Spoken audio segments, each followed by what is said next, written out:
Pansin niyo rin ba mga iga ng LED screens ng MMDA kung saan nakalagay ang estimated time of arrival sa iba't ibang destinasyon sa EDSA? Gaano kaya katama o ka-accurate yan?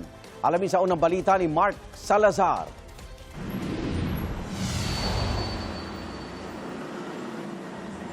May ganito ang MMDA sa EDSA northbound, parang flight information board sa airport. Sa LED screen makikita ang estimated time of arrival sa iba't ibang destination sa EDSA. Pero sa dami ng sasakyang dumadaan sa EDSA, lalo na kapag rush hour, tama pa ba yan? Okay, nandito tayo sa EDSA northbound Guadalupe sa Makati. Susubukan natin yung travel information board ng MMDA. Ang sabi, North Avenue, from here 38 minutes. Test natin ang accuracy niyan. Pero pag umalis kami rito, i-activate din namin yung Waze para dalawa yung matetest natin. Alin na mas reliable? Itong sa MMDA, Travel Information Board, o yung sa Waze? Siyempre, masusubok yan sa actual natin biyahe. Sakay ng GMA News Car. Yan. Umandar kami sa Guadalupe at 2:34 p.m. So dapat nasa North Avenue na kami ng 3:14 p.m. kung tama si MMDA. Kay Waze, 3:19 p.m. daw ang arrival namin sa North Avenue. Mas matagal lang ng 5 minutes. 9.3 kilometers ang layo. Ilang minuto ang travel?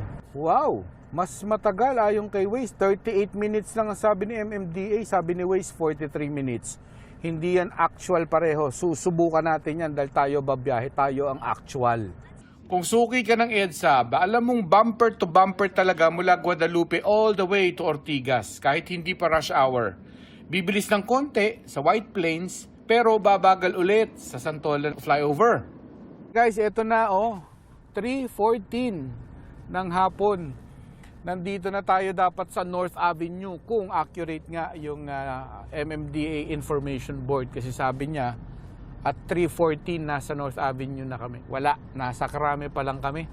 Walang kakaiba sa EDSA northbound bago mag-rush hour. Bahagyang babagal sa Cubao Ilalim, sunod na slow moving na sa mga mall bago mag-North Avenue. Okay, nandito na tayo sa North Avenue, Quezon City. Ang oras ay 3:29. So ibig sabihin, 53 minutes yung inabot ng biyahe natin. Kung ang estima ni MMDA Information Board ay 38 minutes.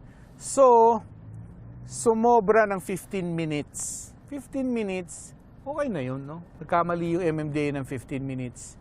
Pwede na yun. Ilagay na lang natin yun sa unpredictability ng daloy ng trapiko talaga sa EDSA. Kapag sumunod ka sa estimated time of arrival ng MMDA o kaya ng Waze, darating ka sa appointment mo in Filipino time. Kaya ang mga nakausap naming motorista ay doon pa rin sa discarding subok na. Yung estimated time ng arrival, hindi ako nag-ano doon kasi depende yun kung yung mismong actual na sitwasyon doon sa kalsada. Ay, kailangan mo na lang po na habaan yung oras na mag-agahan mo po ng alis sa bahay. Nasa test stage pa naman sa ngayon ang LED Travel Information Board ng MMDA. Hindi pa rin ito fina-flash sa southbound ng EDSA. Yung estimated time of arrival gets ko yun para pero mas maganda syempre, ang solusyonan mo is yung mismong actual na traffic. Kasi yun naman talaga yung main na problem Ito ang unang balita. Mark Salazar, GMA News.